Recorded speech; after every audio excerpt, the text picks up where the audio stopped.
İneleken Türkmen gawuny tapdyk Amerikada, Öňzamçyda görtdim ineleken. Ine şu gawun Yunus ya ýüzüp biriňiz galdyrmy ýokaryk.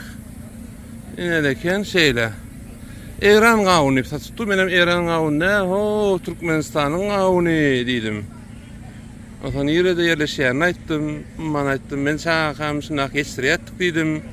Ineleken Türkmen gawuny makul hyzmat nemesine de goýduk. Şonda tagam has ýükgeş bolýar diýdiler. Ineleken şeýle bazar bolýar, gysgaç görkezin, şeýle ulwadyr. Hepde de ikilek bolýar. Şu bazarda da öňür gamçada çekdim biziň gamçamyz. Ýa-da beýdir biziň gamçamyz. Indi goýa oğlum ýerine makul neme goý paketine. Ineleken şeýle görkezdik.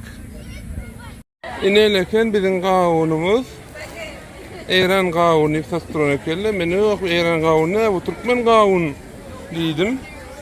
Ineleken. Hey, I brought your wine for you.